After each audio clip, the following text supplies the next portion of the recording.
Passion Immo, épisode 56, bonjour. Alors en plein cœur de l'été, je vous propose un épisode qui va être en fait une synthèse d'interviews que j'ai déjà réalisées, mais réunies autour d'un thème commun. Alors le thème aujourd'hui, ça va être l'entrepreneuriat en matière immobilière. Et je vais donc vous proposer 3 extraits d'interviews, en l'occurrence de 3 femmes. C'est un hasard. Le hasard en définitive fait bien les choses parce que comme on va le voir, souvent quand on est une femme, on peut avoir aussi des problématiques familiales à traiter en parallèle de sa vie professionnelle. Alors la première, ce sera Cécile Hébrard qui a décidé vers la cinquantaine approchant de créer son agence immobilière. La deuxième, c'est Justine Darget, un peu plus jeune, puisque vers 27 ans, là encore, après un parcours professionnel, elle décide de créer une agence immobilière dans la Nièvre. Et la troisième, il s'agit d'Isabelle Larochette. Isabelle, alors elle a un parcours, de plus de 20 ans en immobilier, et elle décide, de s'engager dans une aventure qui, quand même, suscite une prise de risque assez importante, qui est celle de la création d'un réseau national. Alors, on revient sur ces 3 parcours de ces entrepreneuses assez hors du commun, avec beaucoup de courage, et qui nous exposent en toute simplicité, d'ailleurs, les difficultés qu'elles ont pu rencontrer. Passion Immo, épisode 56, c'est parti.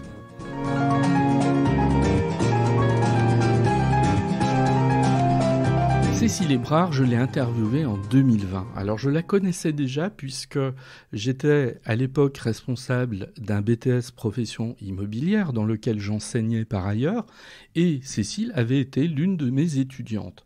Alors c'est toujours étonnant de voir arriver une étudiante qui a 47 ans, qui a eu un parcours plutôt riche, puisqu'en fait elle travaillait dans le domaine médical, et elle envisageait depuis très longtemps de créer une agence immobilière.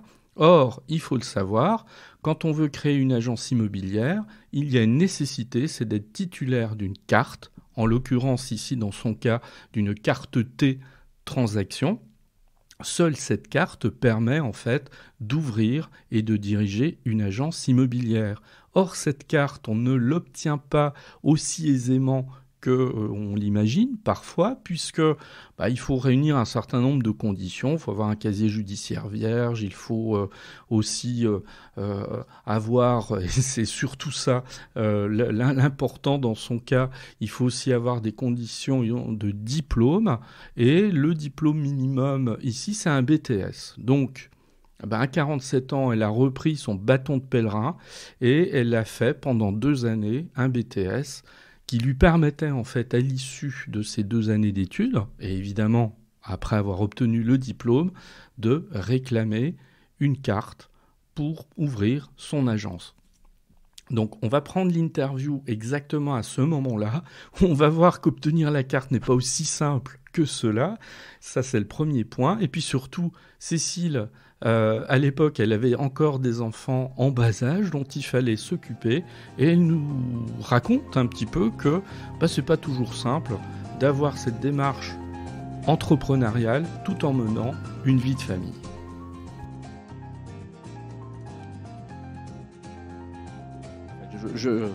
Une parenthèse, c'est rapide pour avoir la carte T ? Non. Ah, c'est-à-dire ? C'est-à-dire que ça a été encore compliqué. Alors, est-ce que tu peux en dire 2 mots ? Bon, ma question n'est pas anodine parce que je me souviens qu'effectivement, ça n'a pas été simple. Alors, donc on a les résultats des BTS rapidement, début juillet, je crois, aux alentours du 6 ou 10 juillet, je ne sais plus. C'est ça, ouais. Sauf que on doit nous envoyer les notes. Et en fait, la CCI ne se contente pas de l'attestation comme quoi on a le BTS. Il faut le diplôme. J'ai dû faire des pieds et des mains puisque les diplômes étaient censés être remis au mois d'octobre. Moi, j'étais déjà immatriculée depuis le mois de juillet, depuis le 10 juillet exactement, dès que j'ai eu mon attestation comme quoi j'avais mon BTS. Et en fait, derrière, ça a été très compliqué puisque je n'avais pas le document officiel. Alors, tu veux dire que tu étais immatriculée auprès du registre du commerce et des Oui. sociétés pour Oui, ton tout à entreprise, voilà, mais que tu n'avais pas encore la carte T puisque tu n'avais pas les documents nécessaires qui te permettaient de l'obtenir. Exactement. Et la CCI est en vacances au mois d'août, en plus. Ouais. Donc, Alors donc cette carte T, tu l'as obtenue quand précisément? fin août, parce que j'ai été en Mais en insistant beaucoup. Ah là là là. Non, mais voilà, ça a été... Ah oui. Hein. Il a fallu que je leur prouve que ce que je leur montrais au niveau des notes était un document de l'académie et qu'il faisait foi autant que le diplôme. Parce qu'en fait, on me demandait le diplôme qui devait arriver en octobre et qui en plus a été encore plus retardé pour les BTS profession immobilière. Donc si j'avais dû attendre le diplôme, ça aurait été très compliqué au niveau ouverture. Oui. Donc ça, c'était un sujet d'angoisse, si je me souviens bien, dans l'été. J'ai enchaîné les angoisses. Oui, tout à fait. Ouais. 2017, j'ai enchaîné les angoisses. J'avais l'angoisse de ne pas pouvoir assister à une épreuve de BTS. J'étais pas inquiète si j'étais présente, mais si j'avais un accident sur la route, si j'avais quelque chose, j'étais pas présente à une épreuve, donc j'avais 0. J'aurais pu repasser l'année d'après, mais moi je pouvais pas me permettre de repasser l'année d'après. Mon projet était engagé, c'était pour ouvrir maintenant. En fait, je trouve que c'est très intéressant tout ce que tu dis parce que derrière la notion, l'entrepreneuriat, souvent on voit une façade. Bon, c'est le cas, une belle agence, etc. Une activité indéniable, donc une réussite. Mais derrière cette réussite, voilà, il y a des angoisses, il y a des difficultés. Je me souviens d'un échange téléphonique qu'on avait eu, je crois, il y a un an et demi, là, sans non plus trahir de secret, où tu étais fatigué au bout de tout ce temps de travail. Comment on gère justement tout ça, cette activité nouvelle, cette mise en place, la vie de famille qui reste présente? Est-ce que c'est si simple? Pas du tout. Et cette année encore, j'ai dû bien gérer mes angoisses parce que quand on enchaîne les dossiers compliqués, un dossier compliqué, ça me dérange pas. Mais cet été, par exemple, j'ai eu 5 dossiers hyper compliqués. J'ai eu une semaine de vacances où j'ai travaillé à peu près 4h30 par jour de mes vacances avec mes gosses qui râlaient parce que j'enchaînais 5 dossiers compliqués en même temps. Donc, l'immobilier est très difficile. Je suis une perfectionniste. C'est à la fois ma qualité et mon défaut. Donc, ça me crée des angoisses quand ils sont plusieurs en même temps. Parfois, je me dis, est-ce que j'ai bien fait? Puisque je rappelle que c'était pas un but d'être à mon compte. Je suis à mon compte parce que je voulais être dans l'immobilier et faire quelque chose qui me plaise à ma façon. C'est pour ça que je suis à mon compte. Mais j'ai jamais eu l'âme d'un entrepreneur. Donc, je le subis un peu pour faire ce que j'ai envie de faire. Donc, je suis rattrapée par mes angoisses. Alors, t'as pas l'âme d'un entrepreneur, mais tu l'es quand même. Oui, et voilà. Je m'éclate. Oui, voilà, c'est ça. Et je m'éclate. Oui.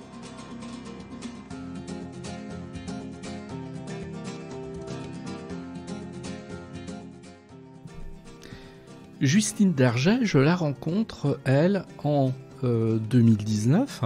2019, j'anime en fait une formation à Nevers auprès d'agents immobiliers. Et elle est là, elle est présente dans cette salle où on aborde les questions du compromis de vente, de la vente immobilière, etc. sous son angle juridique.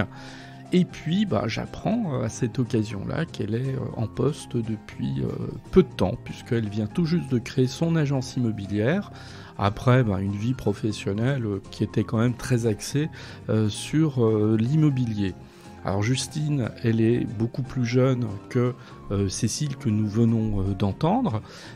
Autre démarche, effectivement. Elle décide de créer son agence immobilière, elle a à peine 27 ans. Et puis, c'est d'autres problèmes qui vont se poser. Et c'est ce que j'ai décidé de retenir en fait dans cette interview qui a déjà été réalisée. On va voir notamment de la nécessité de disposer d'une trésorerie au démarrage de l'activité, que le choix du statut de l'agence immobilière aussi est une question importante, qu'il y a la pertinence quand on est dans ce domaine, mais de manière générale, quand on est un entrepreneur qui débute, de s'entourer des bonnes personnes. Je pense notamment au comptable et ici un avocat, et on va voir que elle avait bien choisi et que ce choix a été particulièrement pertinent par rapport aux décisions qu'elle avait dû prendre. On écoute donc maintenant, c'est notre deuxième extrait d'interview, Justine Darget, qui aujourd'hui a une agence immobilière dans la Nièvre.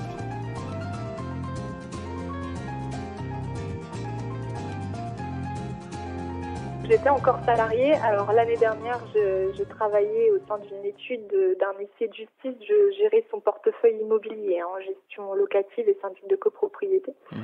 Et donc je l'avais averti, parce que j'entretenais des bonnes relations avec lui, que j'avais ce projet-là, et je voulais pas non plus le lâcher du jour au lendemain, donc on s'était entendu pour qu'on se quitte après l'été. Voilà, la période assez charnière pour la location, donc on s'était entendu là-dessus, et moi ça m'a laissé le temps comme ça de préparer mon agence. Donc février, oui, premier rendez-vous avec l'avocat pour qu'il me prépare mes statuts, avec le comptable pour faire un projet de financement, enfin les banques pour avoir quand même un prêt professionnel, parce que j'ai mis un petit peu d'argent de côté, mais il fallait aussi compléter. Voilà, tout à fait. Donc voilà, j'ai prévu tout ça. Après le démarchage auprès des logiciels immobiliers, donc ça j'en ai testé quelques-uns avant d'en choisir un. Négociation des prix, bien évidemment, démarchage avec le Bon Coin, toutes les annonces publicitaires qui nous sont utiles pour faire notre métier.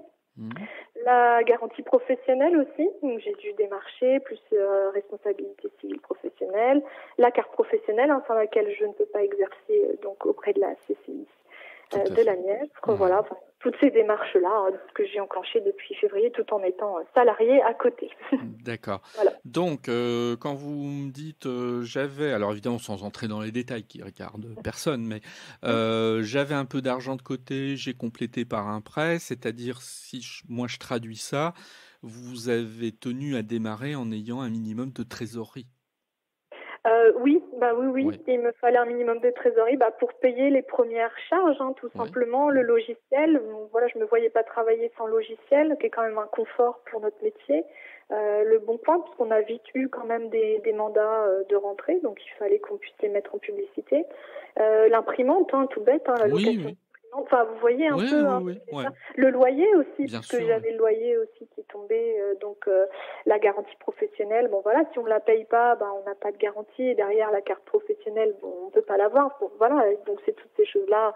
On est obligé de financer un minimum quand on se lance. Voilà. Ouais. Alors, justement, moi j'ai une question par rapport à ça, et je vais vous expliquer pourquoi je vous pose cette question. Quand j'ai démarré le podcast, ma première invitée, c'était Cécile Hébrard. Alors, vous connaissez pas, j'imagine, qui a créé une agence immobilière à Beaune. Moi, je l'avais eue en fait comme étudiante en BTS profession immobilière pendant 2 ans. Elle a plus de 45 ans. Donc, vous voyez, on est dans une approche de création d'entreprise, mais pas au même âge. Et elle, une des choses qu'elle m'avait dites, c'était, j'ai été surprise, mais désagréablement, par la chose suivante. C'est-à-dire, Cécile, c'est quelqu'un c'est une bosseuse qui réfléchit beaucoup, etc. Elle avait fait elle avait établi son budget, un business plan, etc. Et elle m'avait dit, mais même en ayant prévu tout ça, je me suis rendu compte que pendant mes premiers mois d'activité, j'étais quand même en décalage et je dépensais un petit peu plus que ce que j'avais prévu. Alors, moi, ma question est toute simple. Est-ce que vous avez eu ce type de mauvaise surprise, ou au contraire, est-ce que vous étiez pile dans vos prévisions sur le plan financier et budgétaire ? Oui, alors j'étais pas pile dans mes prévisions. Il y a toujours des petits euros qui viennent se rajouter, mais en tout cas j'étais dedans à quelque chose près. Voilà, j'avais bien chiffré. J'ai été aidée aussi de mon comptable qui a l'habitude de créer des sociétés. Donc voilà, on en avait discuté tous les deux. On était dedans, on est dedans au niveau des charges. Voilà. Après, bien évidemment, quand on commence à avoir plus de volume de biens, c'est sûr que nos charges augmentent aussi Oui. Ouais. en fonction. Donc, bon, ça, Ouais. après, c'est logique. Qu'est-ce que vous avez choisi comme statut de société pour exercer cette activité? La SASU. D'accord. C'est un choix qui s'est motivé parce que ça peut intéresser ça d'autres personnes qui écouteraient, qui auraient des projets de création d'entreprise. Quelle a été la motivation du choix de ce statut? Parce qu'il y en a d'autres après tout. Oui. Alors, au tout début, en février 2019, quand j'en ai discuté avec mon comptable, l'idée, c'était que je reste salariée le temps de lancer mon entreprise. Donc, c'était vrai que là, la SASU se prêtait au mieux pour cette situation-là. Au fur et à mesure du temps où j'ai avancé dans mes démarches, je me suis rendu compte que ça allait être compliqué d'être salariée et à côté de lancer mon entreprise. Donc, j'ai changé mon fusil d'épaule. Et puis, finalement, j'ai regardé avec mon comptable et puis on est resté sur cette forme de société puisque, étant seule associée, c'était la forme qui convenait le mieux pour mon projet, en tout cas. D'accord. Alors, on avance un petit peu, donc dans le temps, je suppose, vous avez trouvé facilement un local qui correspondait à votre activité? Parce qu'en général, moi, on me dit, oh là, c'est un des trucs les plus compliqués qui soit. Alors, je savais où je voulais être. Il n'y avait pas d'autre endroit. C'était là ou nulle part ailleurs, parce qu'il n'y avait pas d'autres agences immobilières. Et il y avait une demande très forte au niveau de l'immobilier dans ce secteur-là. Donc j'ai dit, je me mets là. Alors attendez, Justine, je vous arrête. Ça veut dire qu'à ce moment-là, vous aviez fait quoi? Une étude de marché qui vous faisait vous positionner par rapport à ce lieu? Parce que vous dites, il y avait une forte demande en immobilier. Comment vous en êtes arrivé à faire cette conclusion? Oui, alors une étude de marché, oui et non, parce qu'en fait, si vous voulez, je faisais de la location dans cette ville-là. Donc, j'avais déjà un retour sur 2 années en arrière sur la demande en immobilier et pas que sur du locatif, puisque j'avais quand même beaucoup de personnes qui venaient me voir pour de la vente ou de l'achat de maisons dans ce secteur-là. Donc j'en ai déduit tout simplement qu'il y avait un manque d'une agence immobilière dans cette ville et dans les alentours. Voilà. Ouais. Voilà comment cette idée est venue. Ouais, vous aviez l'avantage quand même de pas être en terre complètement inconnue là. Tout à fait, voilà. Ouais, mais ce qui, à mon avis, est quand même un élément ultra important, quoi. C'est-à-dire d'avoir un projet, mais où on a une expérience, on a du vécu, on a un ressenti sur ce qui se passe en termes de marché, tout quand même. Ouais. Tout à fait.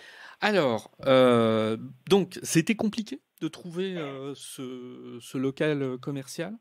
Donc, alors, oui et non. En fait, le local, il était libre. Je savais parce que j'étais bien placée pour le savoir, voilà.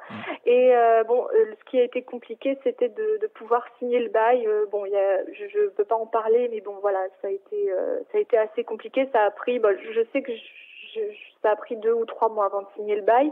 Et puis donc après, on a été chez le notaire pour signer le bail commercial. Et puis on a eu les locaux au mois d'août 2019 à peu près. Voilà. D'accord. Ça veut dire que s'il n'y avait pas eu ce petit aléa, vous auriez ouvert un peu plus tôt?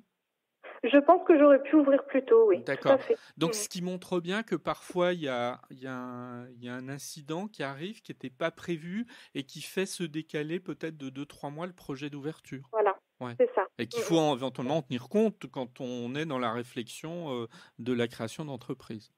Oui, tout à fait. Alors, cette ouverture Alors, si, j'ai une autre question quand même, avant. L'obtention de la carte professionnelle d'agent immobilier. Alors, compliqué ou pas? Moi, on me dit un peu les deux choses à ce niveau-là. On me dit, oh là, c'est un peu compliqué. Les CCI sont sympas, mais c'est pas toujours ultra rapide. Bon, j'adore les CCI, c'est pas le problème. Moi, je ne fais que relater ce que j'entends, évidemment. Des fois, c'est un peu compliqué.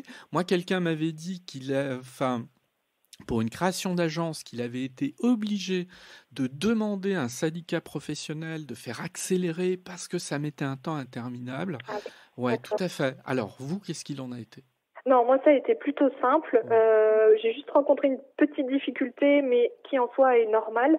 La CCI a été très très rapide pour répondre à ma demande. Par contre, il faut savoir que pour avoir une carte professionnelle, il faut une garantie professionnelle et une RC Pro. Ouais. Et pour avoir la garantie professionnelle, il faut avoir la carte professionnelle. Vous voyez un petit peu le... Oui, tout à fait. Alors, voilà. Comment vous avez résolu ça? Alors, du coup, j'ai appelé mon avocat qui m'avait fait mes statuts. Et puis, il m'a dit, attendez, je vais appeler... Alors, je sais plus, il a dû appeler la dame responsable à la CCI ou le greffe je sais plus qui il a eu au téléphone. J'ai pu avoir une attestation pour pouvoir la donner à la garantie et la garantie a pu me faire le projet. Et après, j'ai pu avoir la carte professionnelle et j'ai pu reconfirmer auprès de la garantie que j'avais bien la carte professionnelle. J'ai oublié de le préciser, ça a son importance. Tout autant Justine que Cécile, que nous venons d'entendre, elles sont toujours aujourd'hui dans pleine activité immobilière et finalement leur projet entrepreneurial a été couronné de succès. On va terminer avec une troisième interview, c'est celle d'Isabelle Larochette. Alors Isabelle, elle, on va voir, elle a un parcours particulièrement riche, qu'elle développe, de manière assez ramassée, dans l'extrait d'interview que j'ai sélectionné. Et elle décide à un moment de sauter le pas quand même, qui est encore une aventure encore plus extraordinaire, qui est celle de créer un réseau national. Ce réseau, c'est de la cour au jardin, alors qui est un réseau qui évidemment n'a pas la notoriété de réseau que l'on connaît par ailleurs, d'agents immobiliers, je ne vais pas en citer, il y en a un certain nombre, mais c'est presque un travail de niche qu'elle a réalisé. On va voir, elle avait des idées extrêmement précises sur ce qu'elle souhaitait offrir aux clients, et aujourd'hui c'est un réseau qui a quand même essaimé avec plusieurs dizaines d'agents commerciaux à travers la France, et qui tient en fait à conserver cette dimension humaine. Voilà, c'est un réseau, et Isabelle y tient particulièrement aussi, qui souhaite rester ancré dans la proximité, et je pense que c'est un choix qui ne s'est pas démenti et qui a été plutôt intéressant.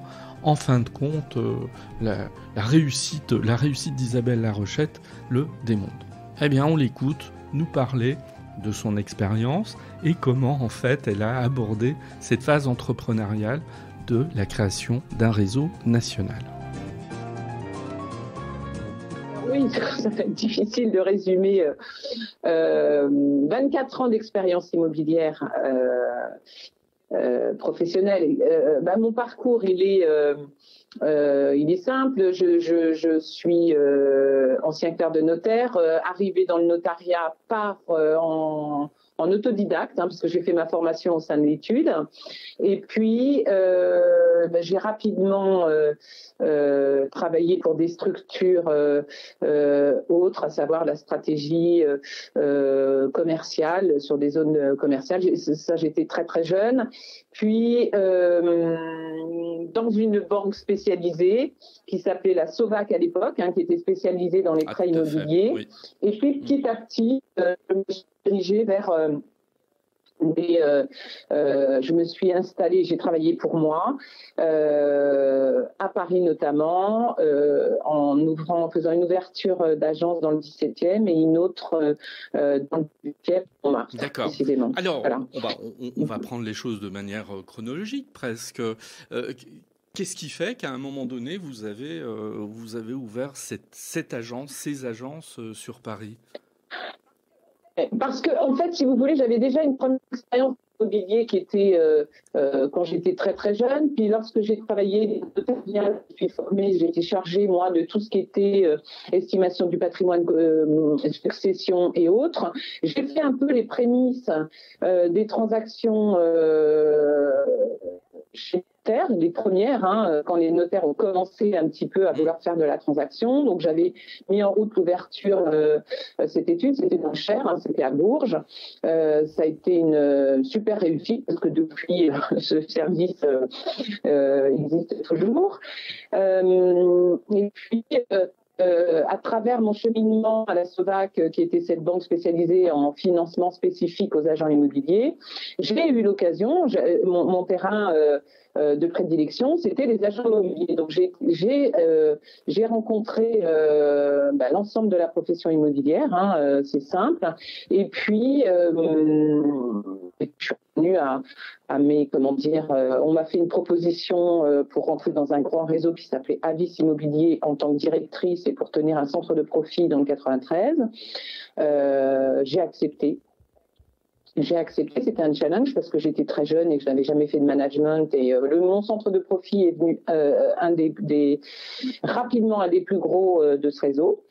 Et puis, l'idée est venue à travers ce réseau. Un autre directeur d'agence, on a eu l'idée on s'entendait très très bien, on avait la même façon de voir les choses. On a eu l'idée de créer ce qui est déjà et toujours de la jardin. Voilà. Et rapidement,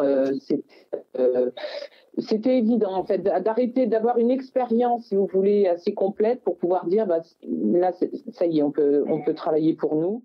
Ce moment où vous êtes à la tête d'une agence et que vous passez à l'idée d'un réseau qui est déjà là peu habituel. Qu'est-ce qui fait que vous avez envie, comme ça, de vous développer davantage et donc, j'imagine, d'imprimer alors plus qu'une marque de fabrique, une philosophie en fait à une activité. Comment ça naît précisément ? Je pense que j'ai senti un peu aussi le changement de l'approche des clients et des acheteurs finalement. C'est-à-dire qu'au départ, on recevait les clients en agence. Voilà. Donc mes agences, déjà à l'époque, elles étaient spécifiques. C'est-à-dire que quand vous rentriez dans les agences, c'était des petites maisons avec des cheminées, des tableaux, des tables rondes.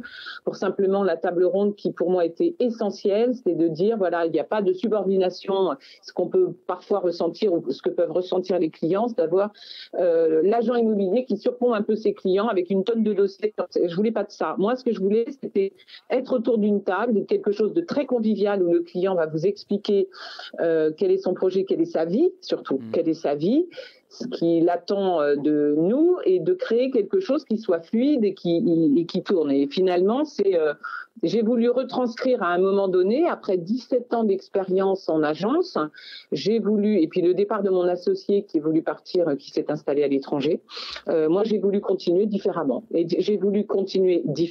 Et comme ça fonctionnait très bien, j'ai voulu le retranscrire plus comme un partage d'expérience et transmettre en fait ma façon de voir les choses dans les valeurs, dans la déontologie et l'approche humaine et plus quand je dis l'art de vivre, oui, c'est l'art de vivre. Aujourd'hui, je pense qu'on parle de mètres carrés. Moi, je parle jamais de mètres carrés. Je parle de lieux, je parle de ressenti. Voilà. Donc, le réseau, je suis passée au réseau comme ça, en fait, avec cette idée de transmettre et de faire adhérer les gens qui me ressemblent à mon réseau. Donc plutôt naturellement, en fait. Mais oui. C'était une évidence.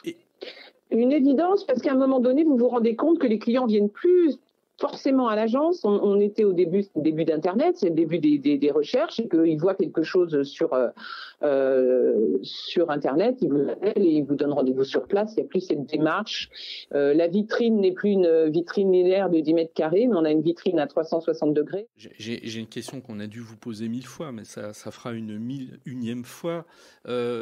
Quand on a cette ambition, parce que j'ai une ambition, et c'est très très bien, et qu'on est une femme, c'est un atout ou ça peut être une faiblesse ou finalement c'est totalement neutre dans une aventure entrepreneuriale de ce type?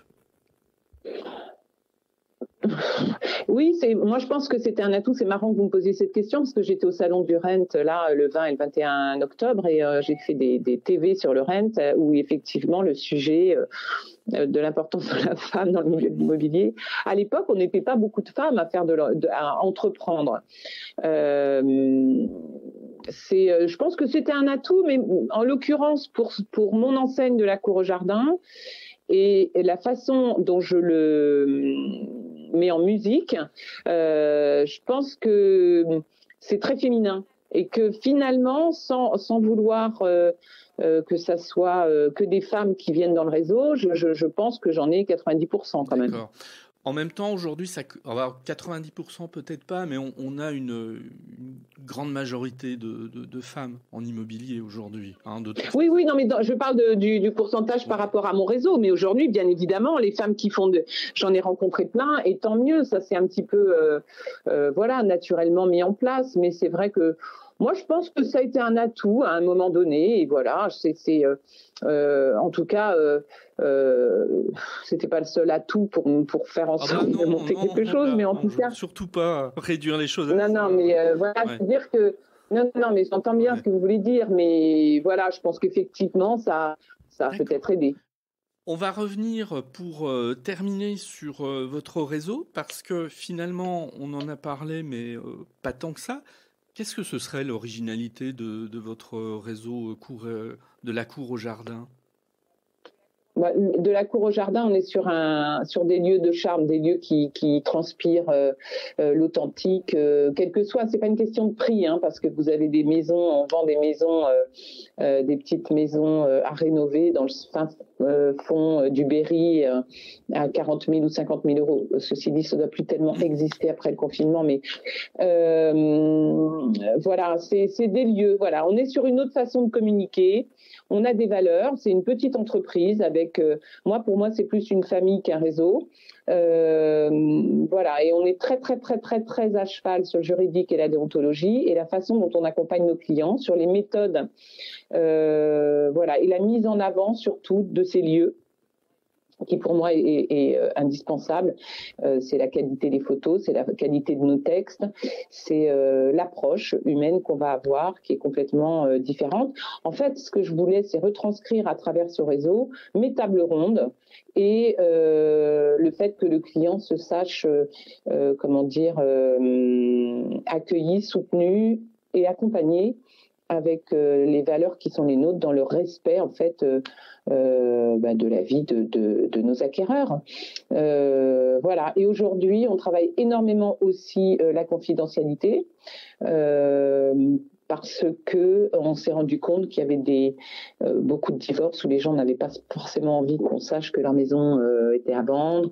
On peut avoir des successions, on peut avoir donc on a créé récemment notre collection privée pour que les clients qui souhaitent de la discrétion puissent l'avoir en intégralité. Merci à Cécile, Justine et Isabelle pour leurs témoignages qui nous permettent d'approfondir les difficultés de l'entrepreneuriat. On a vu qu'on a abordé des thématiques extrêmement diverses. L'entrepreneuriat est toujours difficile. Il est d'autant plus difficile en immobilier que s'y ajoute une obligation de réglementation extrêmement draconienne. L'obtention de la carte immobilière n'est pas le plus simple de ce petit parcours du combattant à la création d'entreprises. Alors ceux qui le souhaitent peuvent écouter les 3 épisodes en entier. Il y a près de 3 heures d'interview que j'ai ici résumé. Je mets ça dans les liens de l'épisode. Bon, ça permet d'approfondir d'autres sujets, parce que beaucoup de sujets ont été abordés sur la création d'entreprises en matière immobilière. Eh bien, je vous souhaite de continuer un bel été et à très bientôt.